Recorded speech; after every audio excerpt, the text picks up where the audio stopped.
I mean, the LIAT workers, for example, here's a situation which we gave them an option of 50% severance.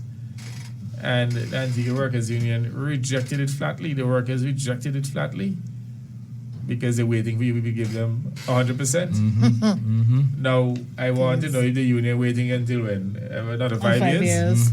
So, as far as I'm concerned, I mean, we did what we could. I mean, and they were so unreasonable.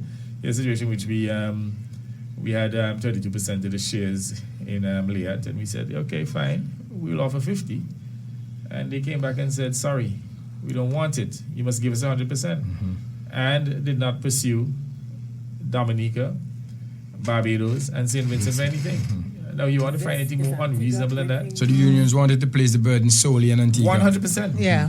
And the UPP said that they will pay 100%. And the thing about it, that even intelligent people, sophisticated people, individuals who are degreed persons, believed it. I mean, as we were campaigning, I got some abuse as well, in which they say, they want all the money.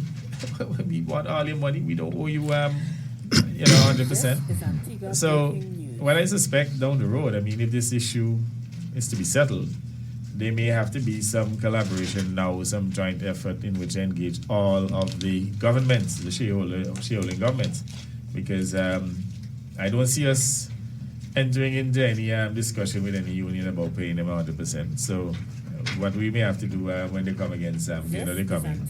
We said to them, well, you know what, if you want to engage us, bring all the other governments and well, it has to be that, PM, because a lot of things, one thing that we have to understand is business. And we're not the sole shareholder. Yes, we are the government that has been fighting to ensure that we try to keep LIAT in the air. But at the end of the day, we cannot bear the sole responsibility. And we have reached out. I think that what we have offered, it may not be the greatest, but it is a start. And it is something that, we are willing to come to the table and have further discussions. But to say you want everything, where would we get it? But PM, you have said, on numerous occasions, right here in this Brown and Brown show, that you're willing to negotiate. Absolutely. You are willing to come to the table, like Senator Sam just said. They say want everything or nothing, and that cannot be the position taken. And they have not even taken into consideration that the government of Antigua and Barbuda has actually pursued a Herculean effort to try and save LIAT. We have invested millions of dollars in LIAT to date.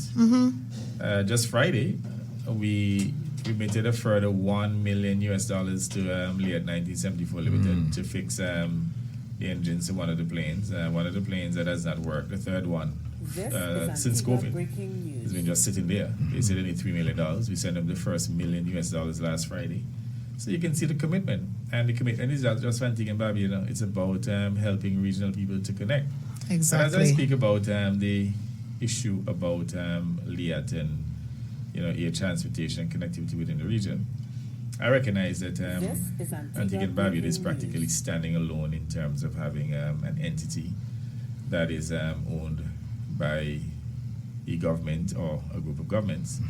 What seems to be the prevailing thinking at this time is that most heads have the view that there's sufficient assets within the region. In fact, there's a study that was done by the Caribbean Development Bank as well as OECS. And I attended a meeting, that's another meeting I attended recently in St. Lucia. And the consensus was that there are sufficient assets to service the region. They are primarily private sector held assets. And they don't see the need for the governments to invest in any nationally aligned or regionally aligned. So, I mean, I'm of a different view. I mean, I said to them that whereas I accept the private assets within the region, I feel that there should be a core airline owned by the governments, whatever you call it. You don't have to call it LIAT, call it whatever. But an airline that can even help to fly some of those unprofitable routes. Because a private entity will not fly on profitable routes. That's right. And then what will also happen too, because you have a small amount of players, you'll have what is called an oligopolistic market. And I can assure you that at some point you will have serious price gouging.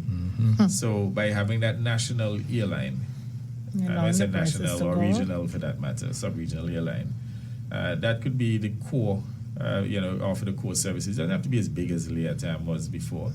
If you have five, maybe six aircraft, I'm pretty sure that that entity can provide some core services to the various countries within the OACS and Barbados, and that would have been the preferred option.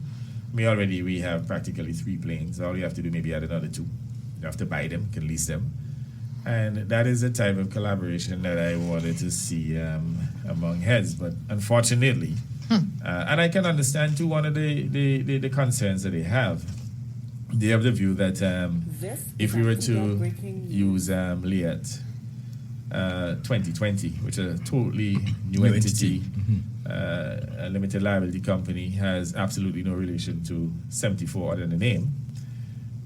They have the view that there's staff that will bring frivolous litigations against 2020, even not only existing but probably staff who owe the severance and so on. So I know that in itself has created some anxiety for heads within the region or the sub-region.